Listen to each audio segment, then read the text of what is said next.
short presentation by each of the vendors on the panel, and then we're going to have a little discussion between them with these sort of shooting questions. I'm the moderator, Michael Feldman. Intersect360 Research, which is a market research firm for HPC and Big Data and related topics. The panelists today, as you can see, they're from a variety of domains. We've got chip vendors, we've got storage vendors, we've got one middleware vendor, and a server vendor. So we've got Alison B from NVIDIA, we've got Rolf Kersten from Amazon Web Services, Barbara Murphy from HGST, Stefan Lautenschläger from Fujitsu, Auke Kuiper from DDM here, Stephan Gillich from Intele, and Hans from ClusterVision. And I don't want to take too much more time myself, so I'm going to start out with Alison. Are you going to do the clicking? No, she... Oh,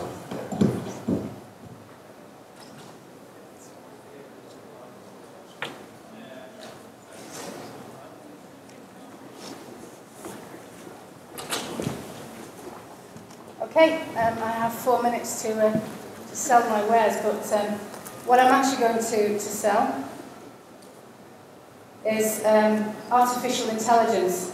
This is actually my passion, it's my degree, and I'm actually going to sell it with rocket fuel, which is big data, and a rocket engine, which is NVIDIA's GPUs. So back in 1993, the market thought NVIDIA was crazy.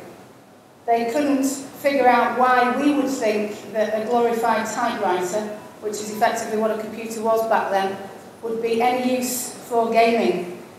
The market didn't even exist, but we believed in it, and we ran with it. Gaming is still a major part of our business, as well as all these verticals on the slide, but we also believe in deep learning. And the great thing about my job is deep learning's impressive ability, but also breadth across applications. Ideas are only slowly trickling into Europe, though. We don't have the US's huge PR train. We don't have Google and Facebook shouting loud, although Facebook have now come into France. So we really need to do something about that, because the ideas are huge. NVIDIA is way more than hardware. Deep learning is accelerating and needs the software too. It's highly optimized software, training tools, system management features, enterprise class support, and we've effectively doubled deep learning's performance just in this year alone from software optimization. Wolfgang spoke in the earlier presentation at the beginning of the day about Gartner, and what was interesting is that deep learning doesn't even feature on their curve. Now that says two things. Number one, it says that deep learning isn't hype. It's actually here to stay, it's not a bubble. But if you simply take deep learning and add as absolutely much big data as possible, and the compute power, and this goes from microscopic cell mitosis, detection of tumours, which was my personal research, right up to searching for galaxies and quasars, massive amounts of data, then it pretty much shows how effective it is. But why now? It's because we have the capability of big data. We also have the capability for the compute power to put it together. So the key, I think, is competition, not only between everybody sat here on this panel and industry, but also competition driving the actual progress. ImageNet is, even when ImageNet is not running, this is a competition specifically for deep learning in image processing. Even when it's not running, companies are still trying to outdo each other. Google is still trying to outdo Microsoft, is still trying to outdo Baidu, which, if you're not familiar, is China's Google. And they have a lot of data. They are home to a quarter of the world's population, and they're gathering all that data and they're using it. So competition is key. We're constantly able to refine the actual algorithms. Training deep models on big data, on GPU, has become the standard. Neural networks are inherently parallel, and that's really why I'm stood here now. And I may even be under time. So. You're good. Thank you, Alice.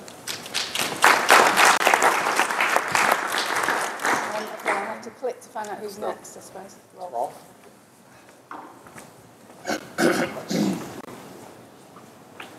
Hello everybody, my name is Rolf and I'm from Amazon Web Services, and what I'd like to spend the next 4 minutes on is ask you to think big. So there are, if you follow the analysts, there are like 5 billion 2-socket 8-core CPU hours available in all servers distributed all over EMEA. The only challenge with that is that all of them are distributed in private data centers all over EMEA. So if you had a public cloud provider who offers computing resources, also GPU resources, for prices with a certain price plan like 30 cents an hour to do additional experiments, to do additional runs, maybe pay 50 cents an hour for a 2-socket 16-core 60 gigabyte RAM machine, and 50 cents an hour for a machine equipped with an NVIDIA GPU. On top of it, what could you do? And one example for that is quoting a customer. This is a slide I liked very much. It's from our customer conference last year that HGST presented, and it's actually, they were running about simulation runs running for 8 hours, like 71,000 cores running for 8 hours, doing like millions of simulations on more or less latest and greatest hardware last year, and all for the price of a little bit more than $5,000, and all in a secure environment, sending data in an encrypted, secure environment up to the AWS cloud, getting encrypted data back. So secure, on demand, paid by the hour environment. And this frees up customers like HGST and other customers, frees them up to experiment more. Remove constraints, having constraints about data center capacity or capex expense, how many servers can I afford to buy, how big a cluster can I afford to buy. Focus on the problem. Which problem do I want to solve? How can I profit from doing this additional experimental run, trying out this new algorithms? Achieve more by doing more in less time, because if you pay by the hour, basically doing 50 things sequentially in one direction costs the very same thing as doing 50 things in parallel for 1 hour. One thing only takes 1 hour, the other thing takes 50 hours, and iterate around the problem. If your incremental cost of that additional experiment is so low, as I said, 30 cents per hour, for example, then you're doing more experiments, and the more experiments, the better your results will be. Thank you very much.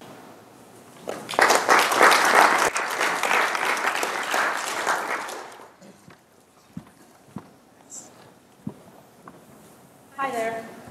My name is Barbara Murphy. I'm the VP of Marketing for HGST, so that was a nice intro. And Alison talked about deep learning, and we're about deep archives. So who is HGST? Well, we're probably the biggest little company you've never heard of, but we've been in enterprise storage since the invention of the hard disk drive. We were actually the original IBM research team. And a little bit of data for you today. The original hard disk drive in 1956 was 5 megabytes of storage and cost an average of $10,000 per megabyte. Today, I'm wearing on my wrist a 4 gigabyte little takeaway that you can get at our booth, which costs almost nothing. So it's amazing how we've seen the huge change in disk drives. But we do everything from basic storage all the way up to highest performance NVMe. But why I'm here today is to talk about your big data challenges, which is deep learning is all about deep amounts of data. But how do you end up getting value from that data when the data is in many different silos, all over your many different data centers, which is probably at HGST. All these copies end up straining your budget, so you're trying to get the most of your budget, but they're all over the place, and there's multiples of the same data in your Hadoop cluster, in your primary storage, wherever. And complete projects are intermingled with your primary projects that you're trying to run in your HPC system. This is a fundamental problem that I talk to many HPC customers. You have very expensive compute and storage clusters in your parallel file systems, but all your data is up there because it's so unwieldy to manage. And the bottom line is tape archive is too cold, because if you want to do deep analytics, it's very hard to do it on your archive tape solutions. But what if your long-term data could remain active? We're promoting the idea of active archiving, so you have better utilization of your primary systems. You end up with better analytics because you have access to your long-term data, not just your most recent HPC data.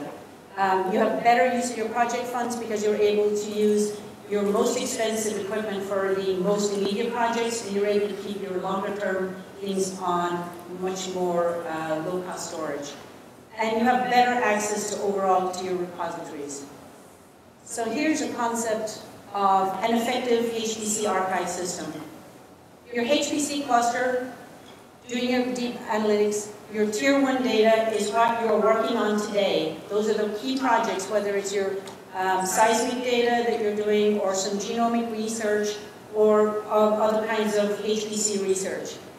And using tools and management to put those off into an active archive system instead of putting them off to tape. Because tape, once you go to tape, it is very difficult to get that data back and into production again. So running, your ability to be able to run multiple projects today on your most expensive systems, but not have to give up access to your key data. That's what active archiving is about. And there's actually an Active Archive Alliance which are actively pushing new ways of getting more and more effective ways to do this as an industry. Thank you.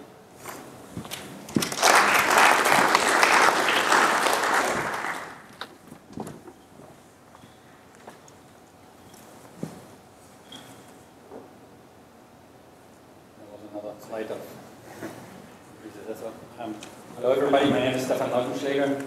I work for Fujitsu and I'm responsible for strategic infrastructure solutions in Central Europe.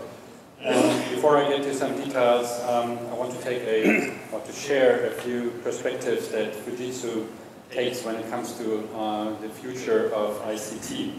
Because at Fujitsu we have the goal to work for a prosperous future of the whole society by applying the power of ICT. And rather than just running after short-term profit, our goals and our company goals are to work for a long-term profit to the benefit of the society. And I will come to some more details of this in my short presentation.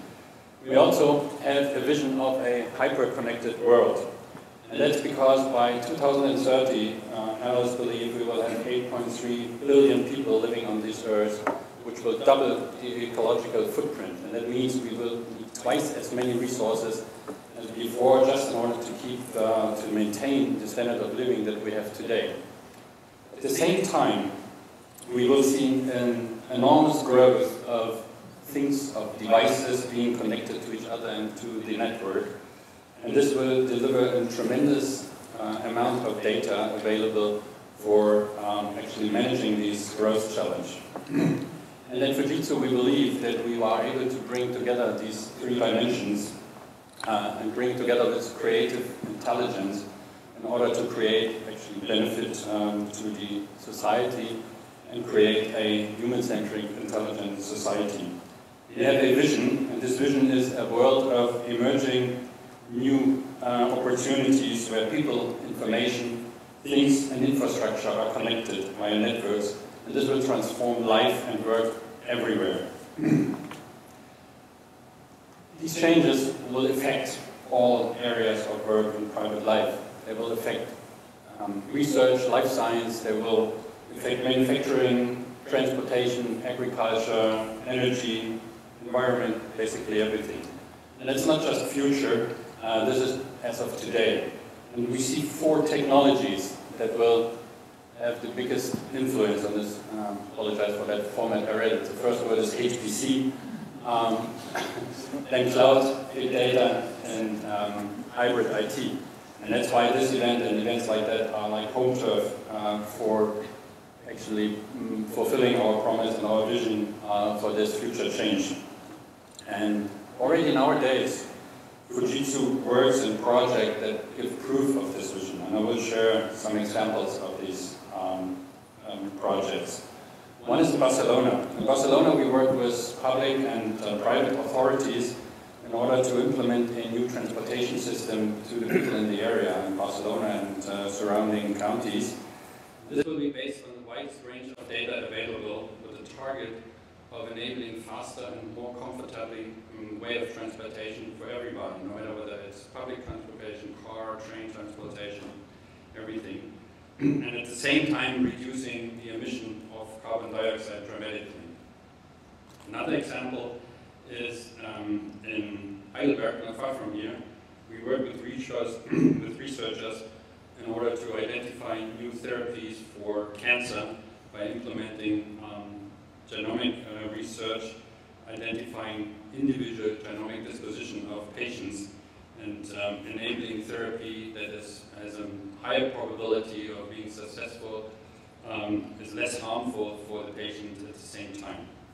Very good example of how these four technologies, well, in this case actually HPC and big data mainly, are able to contribute to the benefit of society already in our days. The third example is the Institute of Renewable Energy in Tenerife. Here we provide technologies to enable the Institute to provide more specific and more optimized demand and capacity planning. And this will lead to a lesser consumption of conventional energy, and thus reducing the ecological footprint that I mentioned before. So three examples how ICT contributes to a human-centric intelligent society already now and in our days. The challenge for many of our customers these days is how to get access to the technological opportunities. And what we offer here, specifically with focus on big data, is what I call jumpstart solution for access to big data options. It's called PrimeFlex 4.2, and it has 3 layers. First layer is service or our services at a different stage of projects, so it starts from initial kickoff workshops to strategy consulting, all the way down to integration and implementation of successful big data projects. Secondly, we rely on a software stack provided by Datas, in this case Cloudera and Datamere, which enables business analysts rather than just software encoders to access big data advantages, and thus giving much more people in business the opportunity to use big data as improvement and business transformation option than before. And the third is a reliable infrastructure platform made in Germany or provided out of our German cloud data centers or of any cloud data center of Fujitsu worldwide, which enables an easy start and very quick ramp up for projects like that. So in the end, why Fujitsu? We are not a marketing company, we are a techie company, but still we belong to the largest IT service providers worldwide. We deliver end-to-end solutions like no other. So I was asked in the beginning what part of big data I stand for, whether it's hardware or service or software. No, it's end-to-end. With 159,000 employees worldwide, we generate about $40 billion US in revenue per year in ICT. And we are a one-stop shop for big data projects. And we enable successful business transformation and not just delivery of infrastructure or software components. And also we bring 80 years of experience in ICT. So this year we had our 80th anniversary, and we have 80 years of shaping tomorrow with you, our customers and partners. And those of you who have worked with us in ICT projects or in HPC projects in the past, they can witness to that statement. We are a presenter at ICT events for quite some time. So I invite all of you to pass by our exhibition, have a visual, interactive live demo how easy access to big data can be, and we can continue the discussion here and then at our booth. Thank you.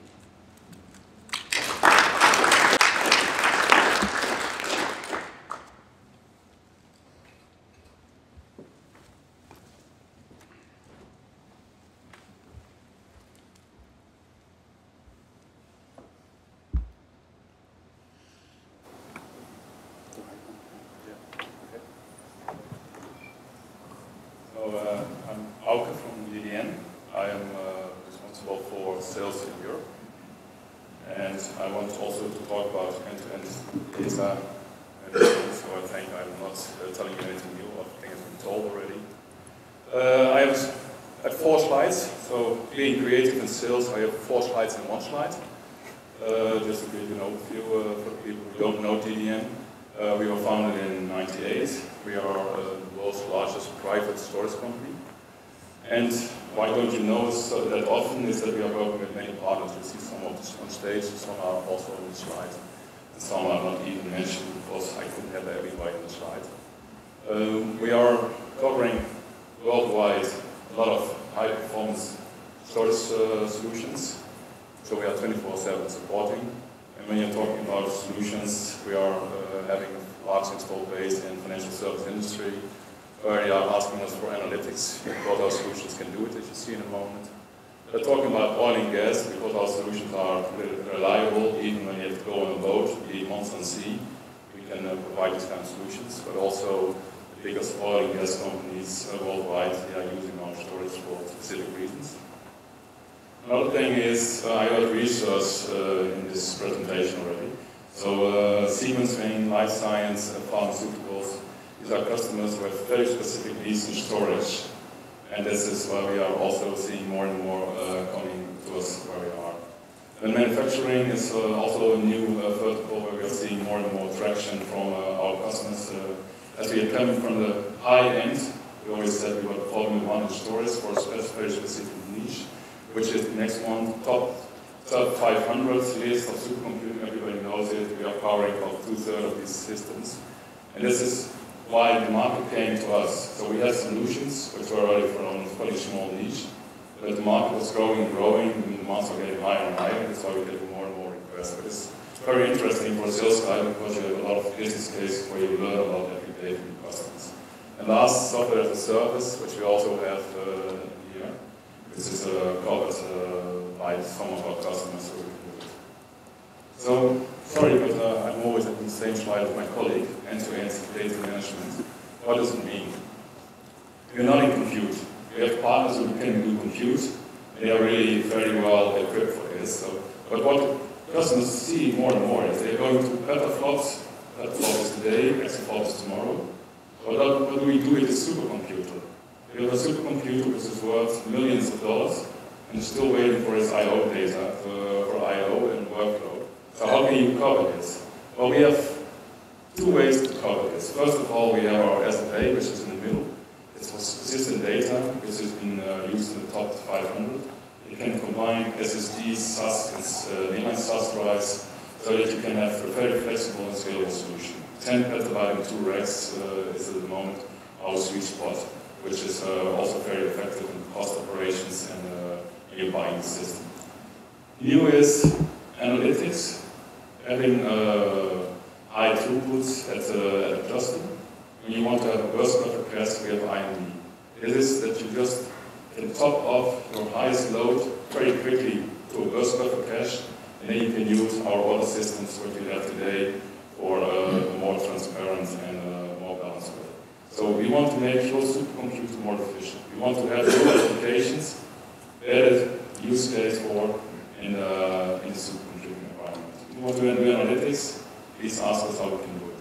If you want to have high-speed throughput, we can do it. If you want to have it scalable, we can do it. If you then are talking today about ISC Cloud and Big Data, and you want to talk about cloud, this is actually new for us. That's why the first year we are here at this event. We're seeing more and more customers saying, we have all this data, how do we distribute it? How can we share it with other institutes? How can we do it on different locations? This is where we have partners, they are sitting on stage, they are in the room here, who can help us. So we have an object storage, which is not a file system, where you can be very efficient in offloading data to cheaper storage. What can you do with the storage? You can get it to tape, you can get it to your private cloud, you can get it to your public cloud. I always have this running joke, cloud is the same as tree. Everybody's talking about cloud, what do you mean cloud? Or a tree, what are you talking about? Oak, Christmas tree? It's a different definition. Both are talking about a tree, but it's very dependent on your business case, what you want to use. So when you see this, we can completely support you in the end-to-end data management. We are not as featured that we are doing compute. But I think we are on a good way, so compute is getting more and more cost of a shelf commodity, which is maybe also in the future, but that's something we have.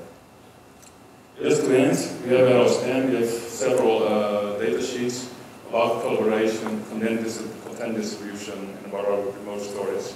Just to give you an idea, when you're talking about Tokyo Tech, they are talking about how can we share data with researchers, how can we do disaster recovery. When you're talking about content distribution, we have some customers, actually the customer's office customer, they want to have worldwide access to their data. I have a movie, I taped it yesterday at home, I want to see it tomorrow in Tokyo. They are having a 50 petabyte plus solution already and growing every month because everybody is doing data. This event is giving a lot of data. We welcome it, we call it storage. And the last one is about remote storage. It's the ZEC, an Israeli internet provider, who is giving all the data as a SaaS as a solution service. So you see we have a very broad range, and we can talk about it for hours. I only have 4 minutes. I think I have almost achieved 4 minutes, maybe a little bit more. Okay, more I have, but that's the sales. You always are creative with time. So I will give over to the next presenter.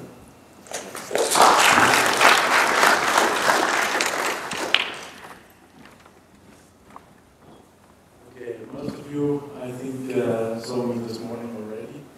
So don't worry, it's not the same again. So I'm going to talk a little bit broader because the topic of the conference as such is pretty broad as well. We have cloud, we have big data, and the history of that conference has always been around HPC. So that's quite a big area.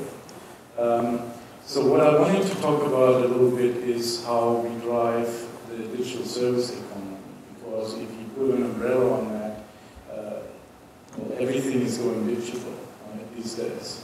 So the digital service economy is really an umbrella over some of those things which we are discussing today. And I think it's relevant in a way which I'll describe in a second. So if you look at big data and HPC, what we want is pervasive insights, analytics, through simulations and big data analytics, right? So we all want to get insights, but how do we achieve that, right? And what is our contribution to that? So first of all, the resources need to be there.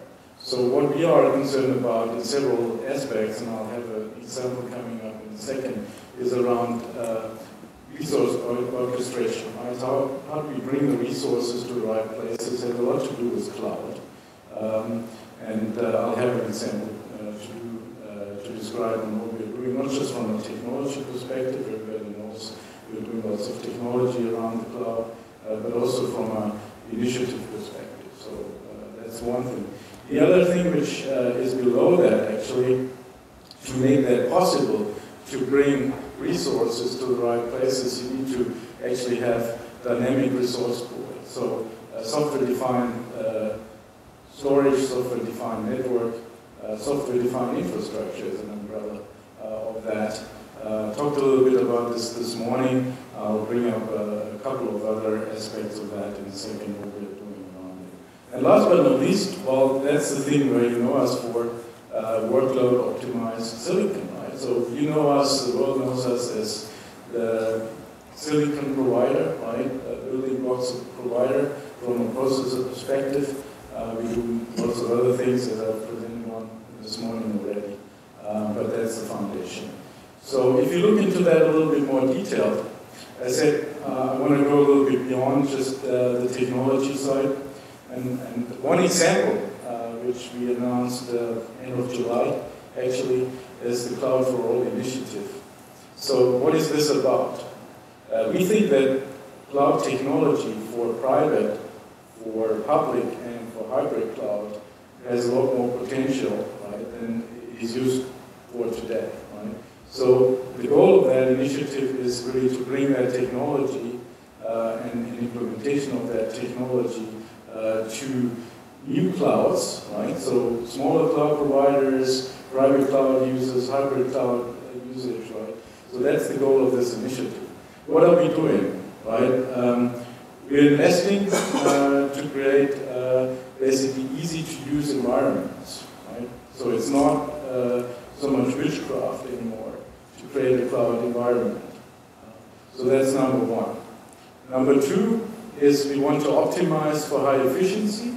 So this has to do also with optimizing the SDI solutions which you're using in the cloud.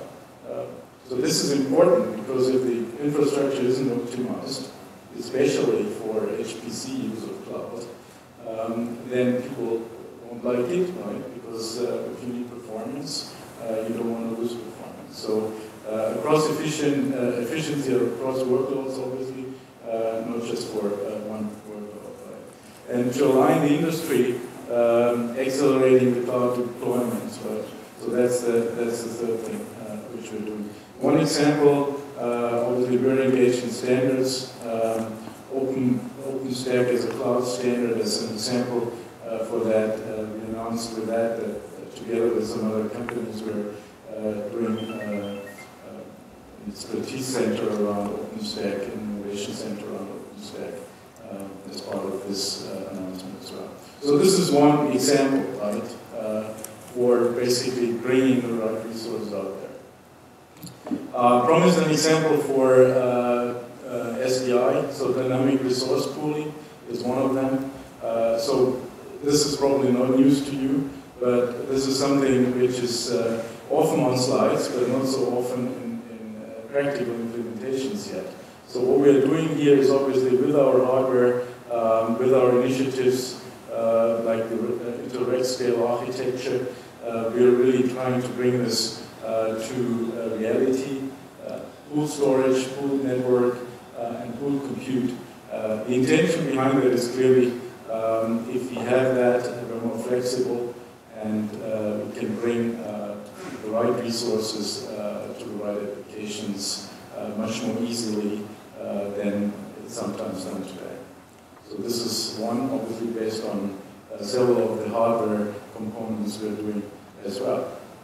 And last but not least, the thing you know us for, but maybe you don't know, that we're not only having one processor for the data center, right? We have different types of processors for different types of workloads. For instance, on the top end, Intel Xeon Phi coprocessor for highly parallel applications, mostly in the HPC space, but possibly in other spaces as well, where highly parallel applications can really take advantage of the high number of cores in this product. Then you have the workhorse, the Xeon processor. I don't think I need to say a lot about that, which is used in most of the data centers around the world.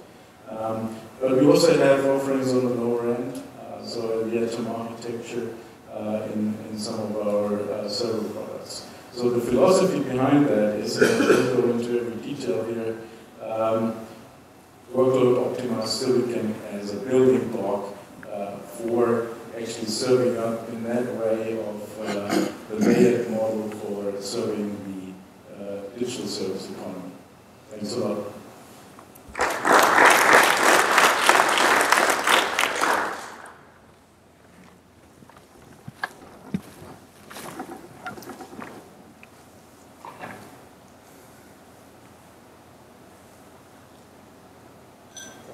Hi, my name is Hans Ten, and I'm the lead software developer for Trinity, which is a ClusterVision product.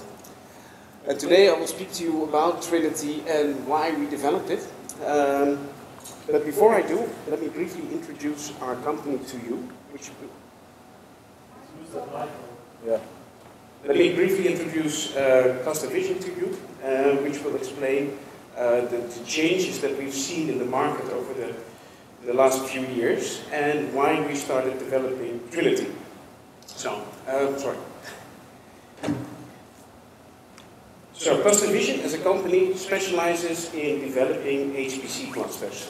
We have developed over the last 15 years an odd number of clusters that have come into the top 500 supercomputers.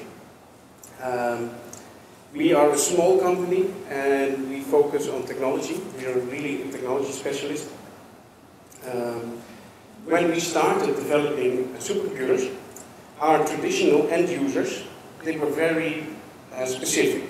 They were physicists, they ran really tightly coupled nodes, which were very compute intensive.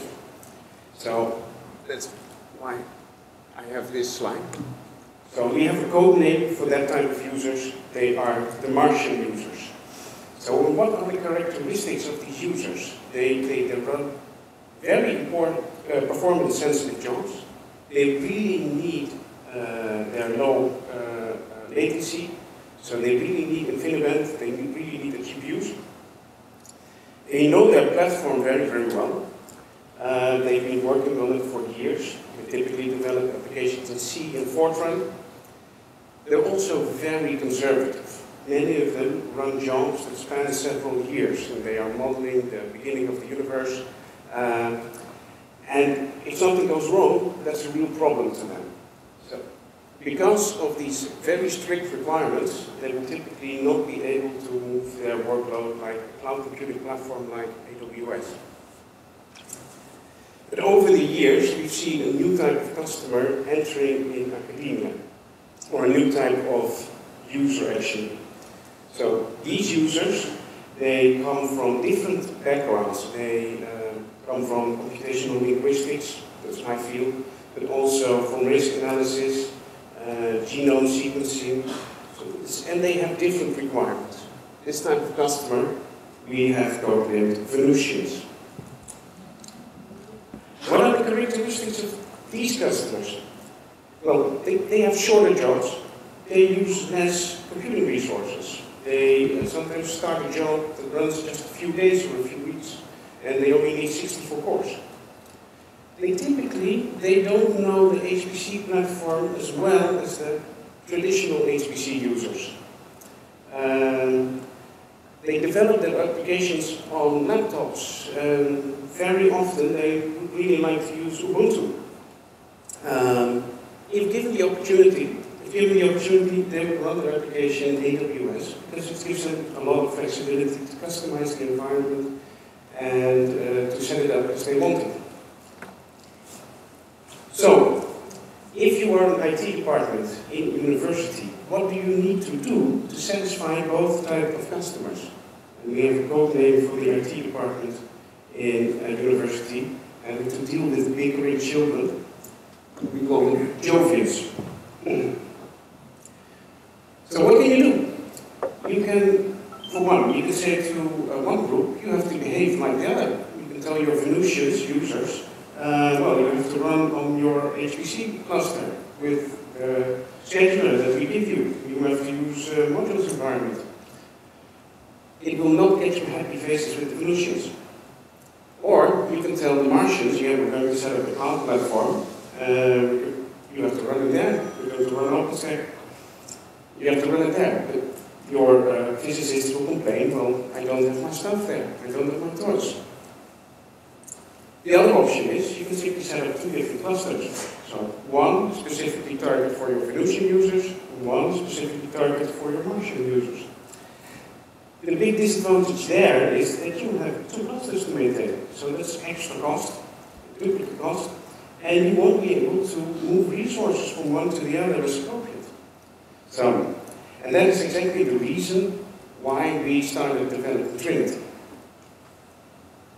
So Trinity is a platform that will allow you to run both the Martian type of jobs and the Venusian types of jobs in the same cluster infrastructure. This is my text slide. I've just been told by AWS that by the Amazon people that we need to think big. So we think of Trinity as the AWS for on-premise cloud computing. It provides you a unified management of both cloud and HPC.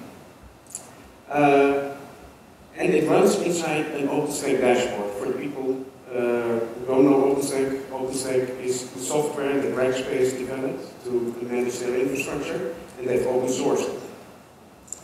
So what we did is we took our 15 years of experience in developing HPC clusters, and we turned it into a packaged product inside OpenStack. So it now runs inside OpenStack simply as an OpenStack resource. And it will give you the full hardware access and the full HPC speed that your Martian users have been accustomed to.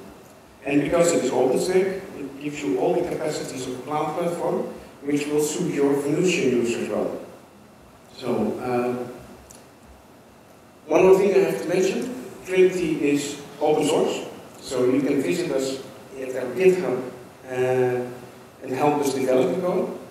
We originally started developing this as something just for ourselves, but we thought it was much more worthwhile to make it a common platform that can give way to all the universities, because we think that if cloud wants to succeed in academia, it's very important to work on open standards that we can all work on.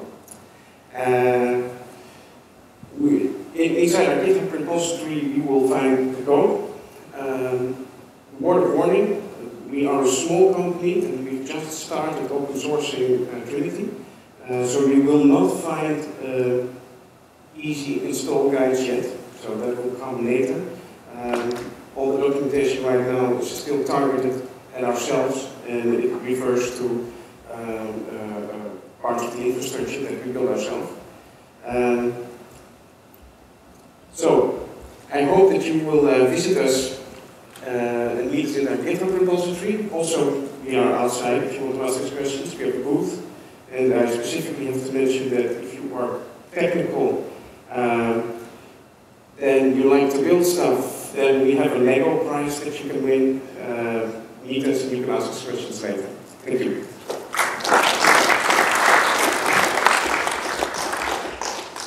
Thanks, everyone. So, okay, this is the discussion portion. The first topic, actually, I want to introduce. This might seem a little frivolous, but it's something that sort of disturbs me, and I think I've heard at least one person here at the conference saying it disturbs them, and that's about the term big data. So it seems like everybody here and their products and their services and their software supports big data, and it seems like there's a tendency to think now big data is synonymous with data. In other words, the vendors and the customers have convinced each other that there's only big data.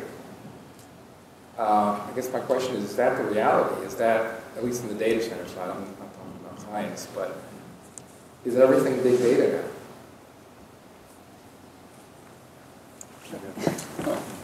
Discuss.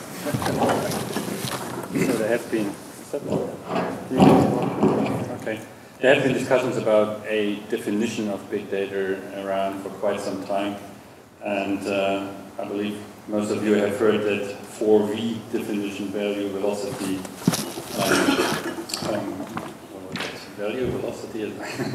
volume, and the first one, I don't get it, because I keep focusing actually on the value, because I believe it's not just a matter of the amount of data, of the speed of data, because we have seen many data and fast data in the past as well. And as long as we don't see value in the business and business transformation based on that many data and based on that fast data, there won't be any big data opportunity for the business to actually apply new technologies and to benefit from it. So we rather discuss with customers which data is available these days, which data has not been used yet, and how can the company, can the customer, or we also work a lot with public authorities, how can the authority benefit from the existing data in order to improve their business or to improve their tasks they have to perform. Yeah, maybe, whoops, that one? Okay, thanks a lot. So maybe I add my perspective on it, right? Big data is one of those buzzwords, right, which I don't know who invents them all the time, maybe the analysts or whoever, but we use them all, and that's actually a good thing about it, because even if everybody understands a different thing under it, there's a little bit of commonality, hopefully more than less, and it symbolizes a movement in the industry, which I think is the positive part about it. Right? You can think about buzzwords as you want, but sometimes they're good to keep things moving. What I prefer to look at is there's data, and we can analyze the data. So data analytics is the actual part which many people subsume under big data. And I think that describes it much better, what we try to do here. Obviously, there's also small data, and I tried to explain that this morning with the categorization I had on data and the velocity I need a result back, and whether I need big compute or not. And I think if you look at it from that perspective, you will see different things which many people subsume in the big data or don't, which I don't really care about. The analytics part and the simulation part, that's the key things. The applications which are actually seen by the end users, or the people who do simulation as well as the data scientists, I think that's the key thing.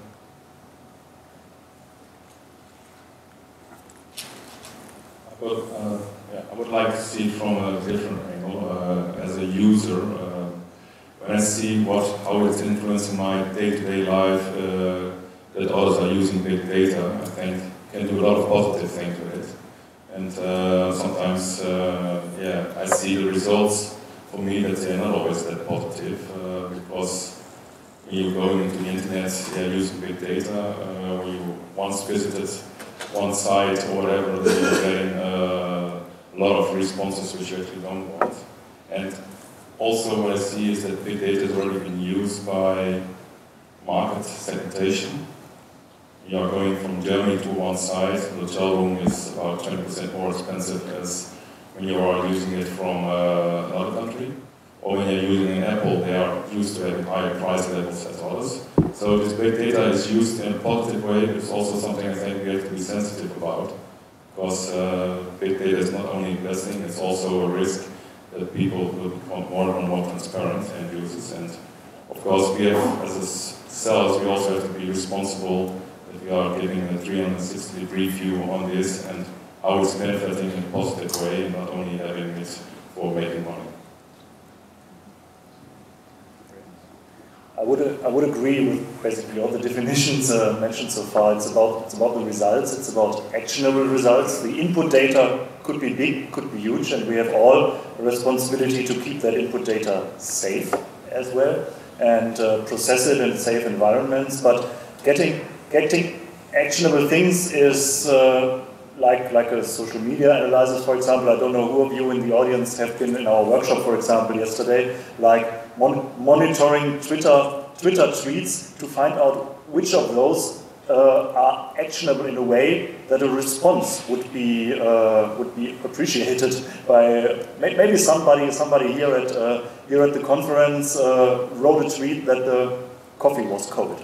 So that would be some actionable response. Thousands of tweets, but only one needle in the haystack, so to speak, where a response would be appreciated and would bring value if you would get into a discussion with that customer about future benefits, for example. So it's an actionable result coming out of a huge data lake, so to speak, if processed in a secure environment. Short question. We have people running around all the time. Why are we doing it via tweet when I'm not talking to the person if he's doing it now? In a conference, I think it's better to talk to each other, but in the overall internet, it's I think an added benefit to know what your customers are talking about you.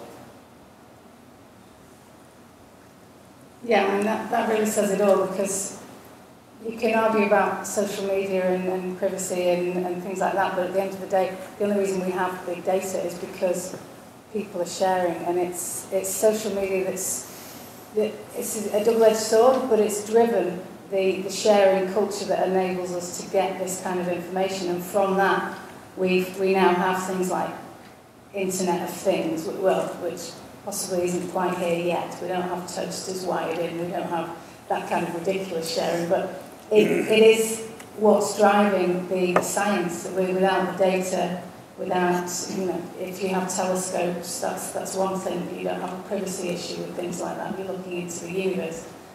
The simple fact that we're looking into people's lives, double-edged sword, yes, but it does drive what we're able to do now, which is talk about big data and analyse big data at population scale. And you have to, my point of view comes from dealing with not only science but industry, but also defence applications. And you know, it's very exciting, but also very topical to start talking about big data in that respect. Should it not be allowed? Well, what happens if you do, if you don't allow that kind of thing? Or you don't allow some form of snooping, etc. How secure are we going to be then when the people who aren't meant to be doing it are doing it anyway? And the people who should be doing it aren't allowed to do it. So you could debate this for quite a long time, but I think big data, small data, whatever term you use, the fact that it's here is a very positive thing. I think the one thing none of us have mentioned is big data in itself has no value. The value is the monetization of the data. And, you know, numerous research out there that says if you're not actually proactively using all the data that your company is creating right now, you are going to be less profitable than your counterparts in that industry. So the use of data, it doesn't matter what the, you know, big data and big amounts of data. You can have big amounts of data and it has no value because you're doing nothing with it. It's doing something with that data that's making the difference. Whether it's in genomic research, whether it's in, you know, creating new drugs, whether it's whatever the industry you're in, it's about the use of the data. And I think that's the key thing, is making the data be available to be used. Anybody else? Well, maybe one more thing. Because I just observed that, and this is not the only discussion around where this happens. Many discussions when people talk about big data, it always comes down to, okay, this is the usage data from web applications, from mobile applications, or what people actually produce as data, and then it's being used and people are being spied on and so on. Right? So, but that's only part of it. Right? What I understand under it is, as I said, how can I analyze data? There's a lot of data out there which doesn't come from that source, which maybe comes from sensors in the industry, right? Where I think there's a different set of data, but the problem of getting value out of the data is the same, right? That unites the analytics, whereas the actual application areas are pretty wide, from science to business and making profit and all of those things, right? As it is for other areas as well.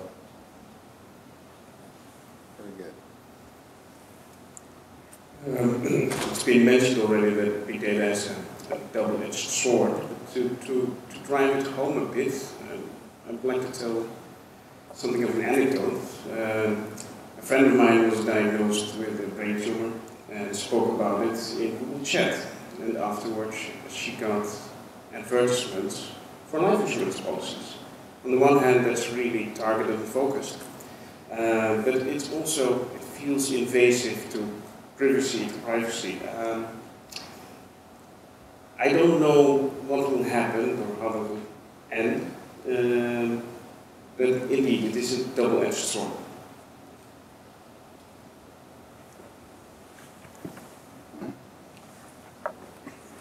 And of course, that topic of sensitivity of data is always in the room if you talk about that buzzword big data, and if you follow the, let's say, political press or journals, they prefer to discuss that sensitivity topic and describe it as a threat to everybody of us. Rather than if you look into media that covers more the IT part of it, or HPC-specific publications, or big data-specific publication, always describes the chances and the opportunities that the technologies bring to us.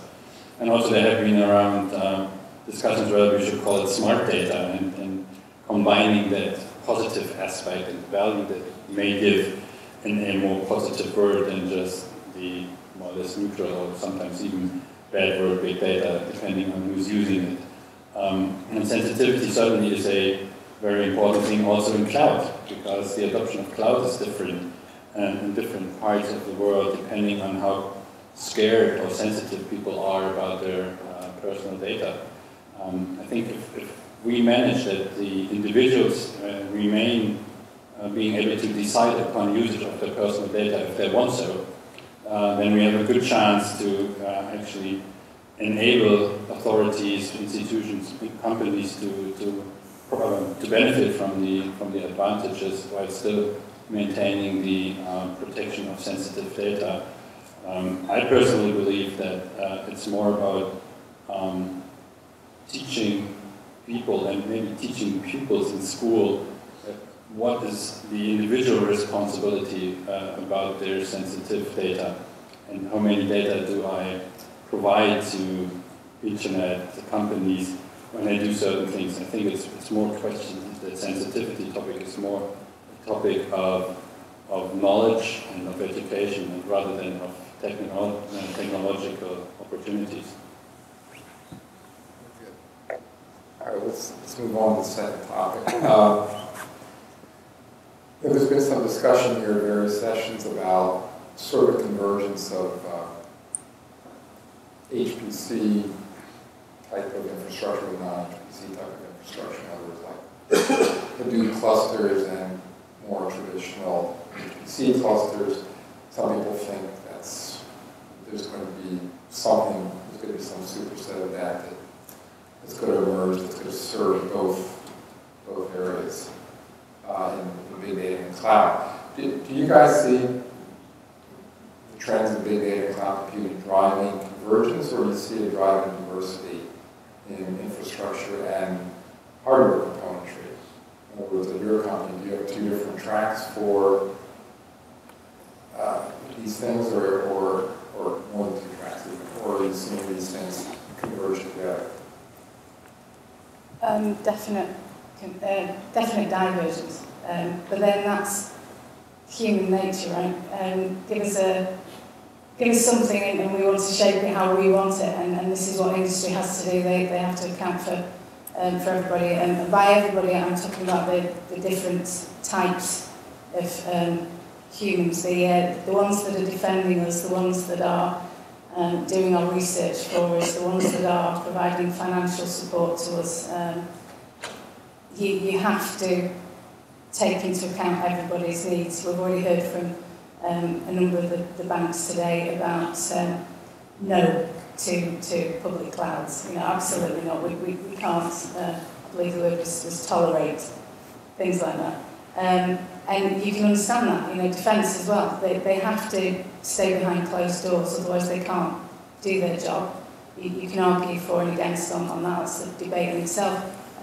People are divided as well. You know, some, like myself, have absolutely no problem having you know, a life on social media and sharing everything, and sort of, because I know what I get back from that with the other people who share. You know, I follow most of the leading AI researchers, and it's all via social media. But then on the other side, you have the people who absolutely will not tolerate that. They hate the whole idea.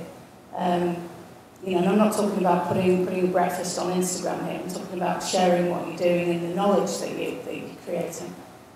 So you have to cater for diversions. I can't see a converging future for big data and, well, for clouds, for that simple fact that we are humans and we all have our own ideas, and we will continue to have that. But we're also entrepreneurs, and startups will happen, and startups may get together and collaborate, etc. So we're also good in that respect. So I would agree also from a technology perspective that that we see a growing number of divergent approaches to tackle problems. So the ecosystem and the different ways of dealing with things, the different ways of experimenting grow. Simply do grow. So not necessarily from a hardware perspective, because we provide hardware as a service, so to speak, but what kinds of services you put on top of it. So how many combination of Lego bricks you can build to build something, if that's a castle or a fire engine or something like that. So we see a lot of different approaches to that. That could be a classical HPC MPI cluster, it could be a Hadoop cluster, it could be some other new idea to apply an algorithm to some challenge using the ever-growing set or library also of open source frameworks, for example, to tackle certain problems. And so this is all about this experimentation thing. So if the incremental cost of that additional experiment is so low, not only in terms of money, but also in terms of time investments, the more tools you have available, the more you can experiment, the better your outcome would be if it converges in the end, of course.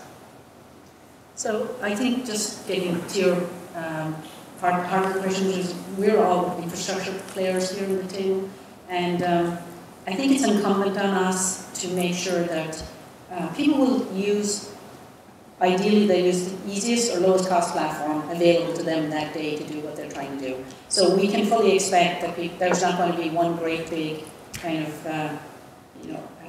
platform that everyone's going to be on. People will continue to develop different ways of extracting value from data. The incumbency on us though is to do things that make the interoperability between those different platforms work well. I think that's what we owe the industry, and the open source projects are a great way of doing that. We have to, I think as vendors now, we have to expect that within our portfolio, things we develop for our own vested interest, there has to be a piece that plays into that bigger ecosystem as well. So, for me, I think it's just really, we have to let the industry do what they want to do, and we just have to make sure that we're providing those connections between us as either part of the open source project or, in development. But it's a given that we're going to see things going many different directions. I think we're still in really early infancy stage of the whole development of cloud and all the analytics that we're going to be doing around it. Maybe an aspect, I touched the subject a little bit in my presentation earlier today, but to sum it up, I think there's two aspects of it. One is the infrastructure aspect, where you say, okay, why shouldn't I try to make some parts of the infrastructure work for serving users out of the analytics camp and out of the simulation camp, right? Why shouldn't I do that? And the question is, how efficiently can I do that? In the end, the idea of cloud was always to say, okay, I have resources which can be used for different purposes, while there's never a complete one for all, but for some there is. Right? So this is the aspect of the infrastructure, and depends on which layer you look at. And I had a couple of layer models in my presentation, and in this one as well. There's commonality. Right? I mean, in the end, the hardware is the same, or is it the same? Well, we have specialized hardware as well. So it's not, you can't say yes or no to that, but there's certainly aspects where things are converging and you can use the same infrastructure, and there's things which are rather divergent, and you say, I need special hardware to do something very efficiently, or I need to use this software layer and the other software layer doesn't really work for me. Right? So that's the infrastructure aspect, and we as provider of technology and technology building blocks need to solve that problem as best as possible, offering those alternatives basically where it makes sense. I think that's what I wanted to get across with my presentation of that part. Then there's an interesting part on the application side, right? Because still today, there's people who do HPC, right? They do simulations in various areas, in research and in the industry, for engineering, for design, right? And sometimes there's not so many who also look in the other direction. Can I use actually data analytics as well to help achieve my goal, which is to provide the best product I can, or provide the best research I can, and reach results, better results, faster, right? And I think this is the real aspect which keeps me driving. How do I make it possible that the end users see both possibilities?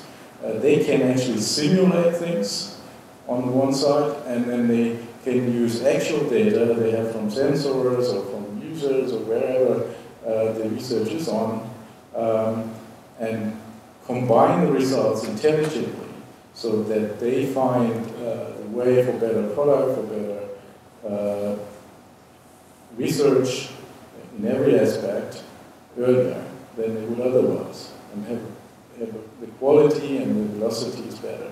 So this is really, I think, not that common in the user base. I mean, you tell me what experiences you have, but I see a couple of people considering that, a couple of people doing that, but I think there's a larger potential for people to use simulation and analytics and then combine the usage whenever it makes sense. Actually, I believe there's not a convergence or diversification, there's both. The way big data started from our perspective were very few use cases, maybe in security services or maybe finance for fraud detection and kind of these applications. But quarter by quarter we see more use cases where people, authorities, companies can benefit from these technological development of faster computing, of being able to process more data. And these categories, HPC and big data, they make our vendors' life easier because we can put projects in certain containers and we can have separate departments that care of their one or the other technologies, and actually these days so do we as well. But on the other side, we have already customer requests that keep asking us, couldn't we use our existing HPC cluster temporarily to run certain big data applications? Are there technological obstacles that prevent us from doing this? Sometimes there are, sometimes there are not. But if we think of where all this technology or infrastructure is going to, cloud and hybrid IT, I don't believe we will have a separation between HPC and big data in the future, because these are kind of categories that focus technology and maybe organizational structures, but not really what can companies, authorities benefit from the technology, and driven by that use cases, we may see other separations in the future that rather follow the use case or the source of data maybe or so, but not technology anymore.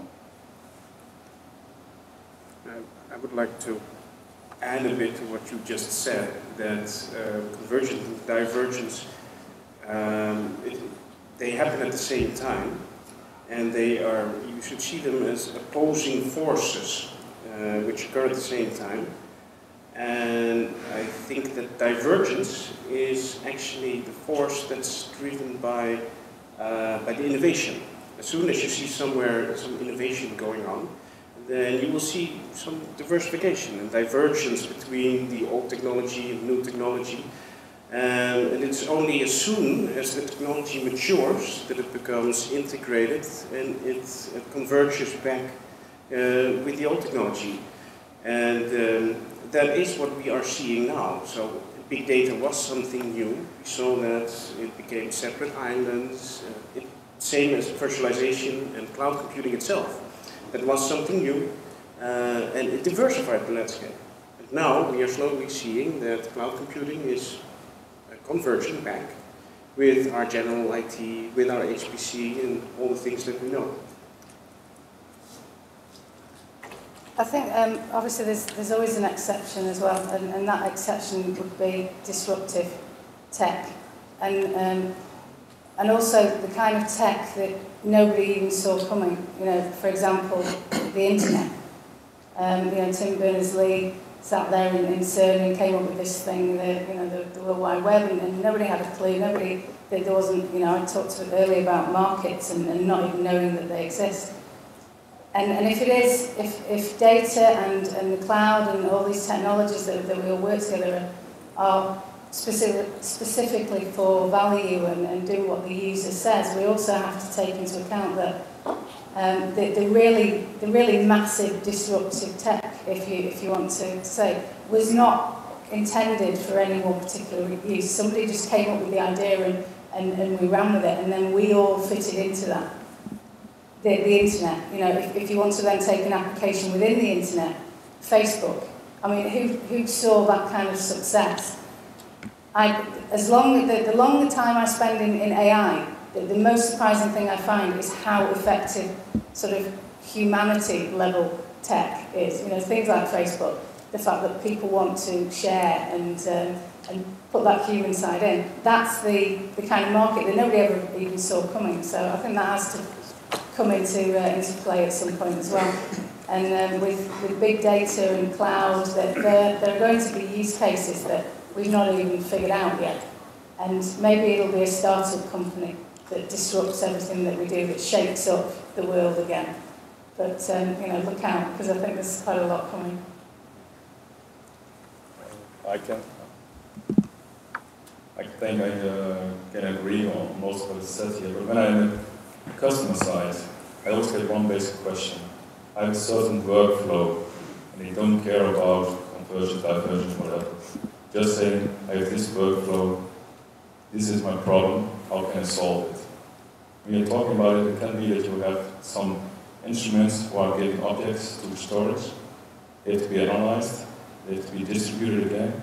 And when I saw last week, I saw some interesting business cases. There was a life science congress in Cambridge going on, where it just showed how you can use big data analytics in a very positive way. We had children, pictures of children after they were recovered from a heavy injury.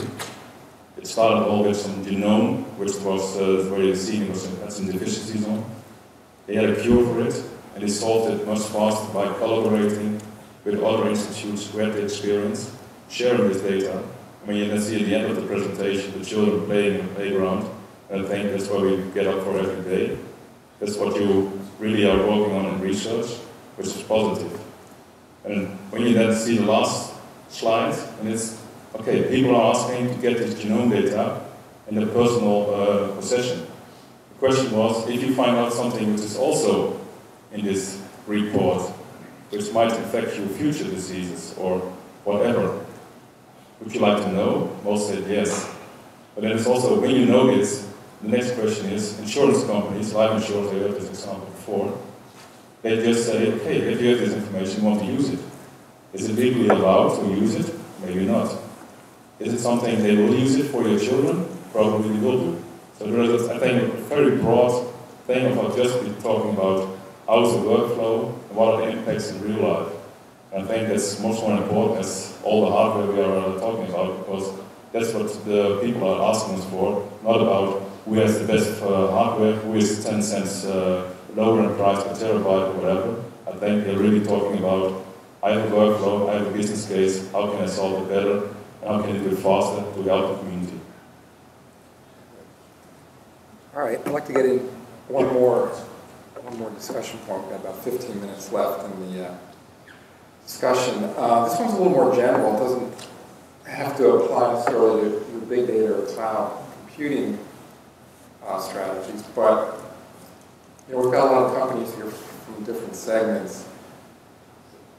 Do you, as companies, and I'm not asking for specific information here, obviously, about particular strategies, but are you starting to think about the end of Moore's Law as something you need to start treating now? And some people think it could basically wind down as little as 5 years and maybe out to 10 years, but that's not that far away. We'll start talking about company strategic planning. Are you guys thinking about that from a strategic point of view now? Are you talking to your customers about it? Are they talking to you about it? Anybody have any thoughts about that? Obviously, as chip manufacturers and applying the use of that technology across a wide area, we have to look at things like neuromorphic development. And I personally have had a lot of dealings with it, literally just in the past few months. Talks from Human Brain Project, companies like gnome.org, Alex Nugent, really starting to disrupt things by bringing this kind of stuff to market, etc. But I'm also, and I can't talk for for our BU, for our Board of Directors meeting, which is going on right now, which is why I'm sat here and not our VP, Mark Hamilton, because they will discuss their strategies and their tactics. It's above my pay grade to decide what we're going to do. What I do though is I yell and shout to say that we need to be looking at this and we need to be aware of these kind of developments. But again, it doesn't worry me in the sense that what I see, especially with artificial intelligence and the field and the progress and the dramatic progress of things like deep learning, is that when we hit, when somebody throws us a curveball, when we hit some kind of a wall, we're pretty good at getting around it. Now, Moore's Law, obviously, we can probably ride out the different chip cycles for a while yet, I think, as far as Moore's Law goes. So we're not too worried. But by the time we really get to that wall, we're already going to have addressed where we need to head to. I think we're pretty good at that. We're a race that's already looking at going to Mars. For these, it's not like these things smack us in the face. We're pretty well aware of things that are happening, and it's an exciting field. Whether we go to the spiking neuron, that kind of direction, or and how far neuromorphic chips take us, I don't know. But I see all this as a very evolving, very fast evolving field.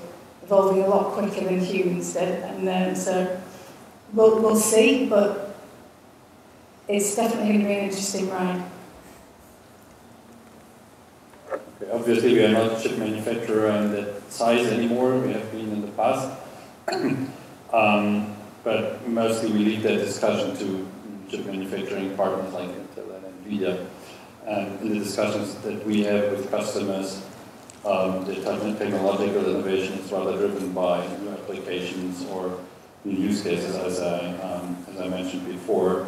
And also, if we talk specifically about these two, or one topic, big data, HPC, no matter whether it's divergence or convergence, we rather see more growth in the mid-size dimensions, so departure manager clusters in HPC that have grown dramatically in the past few quarters, and mainly because the technology becomes much more affordable than just because it becomes faster and faster.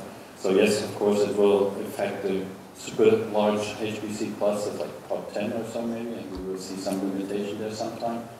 But I believe the majority of the projects will be rather in a dimension where I don't expect a very soon influence of a potential limitation. Yeah, so from an AWS perspective, I can very much relate to the Fujitsu perspective. So we are benefiting from innovation on every level. On some level, we invest our own technology, like x86 chips. We have a great partnership with Intel, closely collaborating with Intel. We have GPUs available, collaborating with NVIDIA, for example. We are investing our own technology into our network because that's very much where we can add hardware value to building a global, worldwide network of not only data centers but also network inside of data centers. And then, of course, where we are investing in is the software stack, is the service stack, extending our service portfolio, closely listening to what customers do actually with our data. So actionable results sort of from big data. So how are our customers using us to further develop our services and add innovation there. So it's both a partner play and it's our own innovation. Let me just drill down a little bit for you two guys. I know you're obviously dependent upon the chip makers to deliver that, but as system providers and cloud providers, your customer base has been used to getting more capacity and performance cheaper every year or two. So it is going to affect your business model at some point if you say, okay, that part of the ride is over. So that's what I was looking at. If you guys are thinking about it from a business point of view, where now you didn't have this limitation before, all of a sudden you can provide more performance or more capacity at a cheaper price. I mean, Amazon, when you guys reduce your prices like 10 times a year for CPU hours, part of that that is built into Moore's law transistor shrinkage, right? Not all of it, but some of it. And again, where efficiencies are squeezing out. So, I mean, that's sort of what I was thinking about for you guys, not that you're manufacturing new chips yourself or you're not special technologies. So, you want to comment on that? Yeah. It's one of the many technology challenges we face, not on all levels, I think. And but as my colleague said, it's not my position to comment on that, of course, because I think that's up to our partnership with the technology providers we work with. I've got to comment on this because it's a great segue to my opening remarks, which was in 1956, we made a hard disk drive that was the size of 2 large refrigerators that stored 4 megabytes and cost $10,000 per megabyte. And I think the bottom line is the ability of us to continuously innovate. I mean, Gordon Moore was specifically around transistors, but just generally the industry's ability to innovate. You know, we were told that once you got to 5 terabyte drives, you were done. Then we figured out, you know, hey, if you use helium instead of air, you can put more platters in there and run them faster, and you can get everything denser. And then we were, you know, we found out that if you do, you know, SMR drives. So, you know, as an industry building disk drives, it's been leapfrogging year over year the innovations we can do to try and get more and more density into still what is a 3.5-inch drive, which has been around since 1976. So in that period of time, you know, the growth rate inside of that physical disk drive is phenomenal. And that's what we're doing from an industry perspective, and HGST is doing it from just being a research, you know, pod. We love doing research on how to make it. And that drives into Amazon, because as we drive down the prices of disk, it drives into his cost, so that the economics of his business continues to improve. So, you know, I believe that the human innovation will never stop, and Gordon Moore's basic philosophy will continue, and there'll be yet more innovations, you know, and what we can do. That's just the fundamentals of the industry. That's what we're driven to, and we're driven to compete. I think it all feeds into itself. So I'm very positive. Yeah. So I can't speak for, of course, for the CPU vendors here or all, but what I see is I think Moore's law has been now followed for many years, and it will be for many years unless there is a revolution. And when I see some developments and some press releases about quantum computing, what will it be as an impact? Will it make the total HPC analytics world different? What about SSDs? Will it change the world? Maybe not, but it's making it faster because higher performance is supported. What we see in our projects is we had always our SFA12K products, which are very fast, with very big drives, a lot of drives give you sustainable performance, which makes the customer happy. And also, of course, all the other vendors, they have similar solutions. Now we see it's not possible anymore when you go for exaflop computing, human brain project, they don't have a compute problem. They have a problem, how do we get all this data? The Human Brain Project is just the Google Maps of your brain.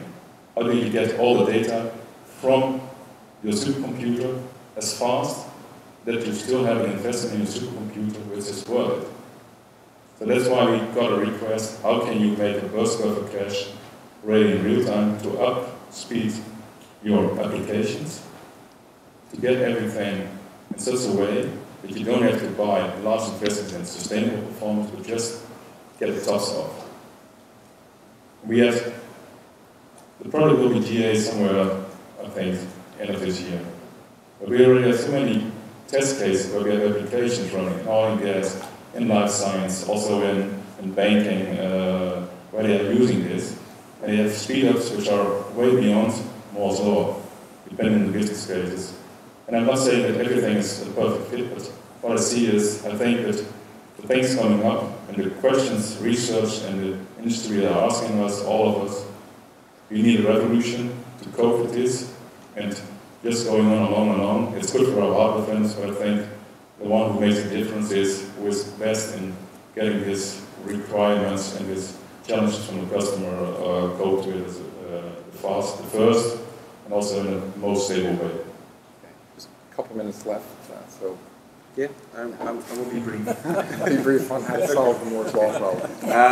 Well, I just want to add to the last speaker that it's not just for the human brain project that compute is no longer the bottleneck. I think that we can see this all over the market, that compute is nowhere the bottleneck anymore.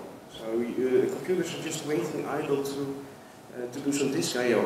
In our business, my colleague Daniel had a very interesting term. It's called the memory paradox. Is that as compute becomes faster, memory access becomes more expensive. And currently, the big bottleneck, even in computation-driven, is just simply the memory access that's not fast enough.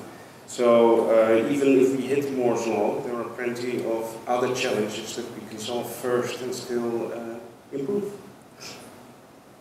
Does Intel have anything to say about that? Oh, should I say something? No. You guys are the caretakers. Yeah, well, this guy who invented it was in Intele, right? So, yeah, absolutely. No, I think Moore's Law is absolutely something which people look at all the time, right? But you have to look at it in a way that it was done, how many years ago was it? Anybody knows it? 54. Moore's Law? Yeah? 64. Yeah. So it's a long time ago. And it held up quite well. So, but I think the real aspect what we should be talking about is how do we bring performance to applications in our domain. Because you can have as many transistors as you want.